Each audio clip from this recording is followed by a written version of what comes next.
សុ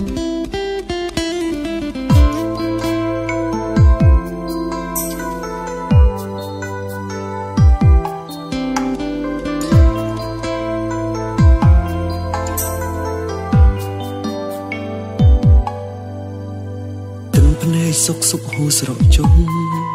អារម្មណ៍នៅស្មងក្នុងទ្រូងឈឺចាប់ហាក់ដូចមានអ្វីមកខ្សឹបប្រាប់ថាបងនឹងត្រូវបាត់បងអូនពីទ្រូងបងតែងលួចព្រួយអស់សង្ឃឹមបងតែងញញឹមលីទឹកភ្នែកខ្លាចស្អែកដូចអ្វីបងគិតបើជាការពិតបងឈឺចិត្តណាស់អូស្នេហ៍ពួកយើងចេញពីទ្រូង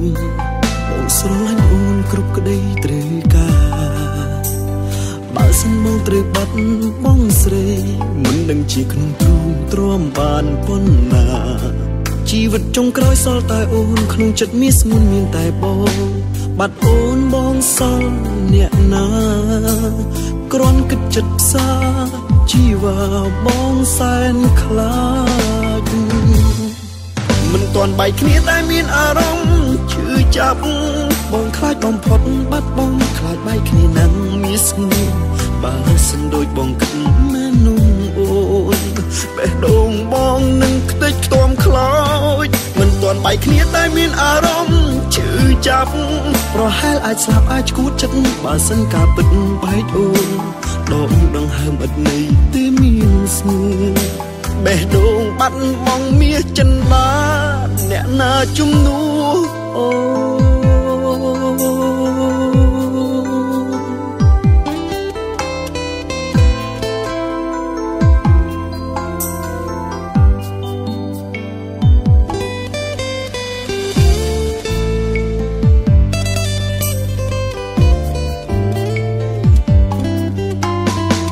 ស្នេហ៍ពួកយើងចេញពីទ្រូងបងស្រឡាញ់អូនគ្រប់ក្តីត្រូវការបើសិនបងត្រូវបាត់បងស្រីមិនដឹងជាក្នុងទ្រូងទ្រាំបានប៉ុណ្ណា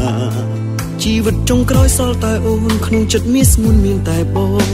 បាត់អូនបងសល់អ្នកណាគ្រាន់គិតចិត្តផ្សាជីវ៉ាបងសែនខ្លាចមិនទាន់បែកគ្នាតែមានអារម្មណ៍ឈឺចាប់បងខ្លាចបំផុតបាត់បងខ្លាចបែកគ្នាណាំមានស្ងួនបើសិនដូចបងគិតមែននោះអូនបេះដូងបងនឹងខ្ទេចខ្ទាំខ្លោចមិនទាន់បែកគ្នាតែមានអារម្មណ៍ឈឺចាប់ប្រហែលអាចស្លាប់អាចឈួតចិត្តបើសិនការពិតបែកអូនដងដង្ហើមឥតន័យទេមានស្ងួនបេះដូងបាត់បងមាសចិនបានអ្នកណាជំនួសអូមិនទាន់បែកគ្នាតែមានអារម្មណ៍ឈឺចាប់បងខ្លាចបំផុតបាត់បងខ្លាចបែកគ្នាណាំមានស្ងួនបើសិនដូចបងគិតមែននោះអូនបេះដូងបងនឹងខ្ទេចខ្ទាំខ្លោចមិនទាន់បែកគ្នាតែមានអារម្មណ៍ឈឺចាប់ប្រហែលអាចស្លាប់អាចឈួតចិត្តបើសិនការពិតបែកអូនដងដង្ហើមឥតន័យទេមានស្ងួនបេះដូងបាត់បងមាសចិនបានអ្នកណាជំនួស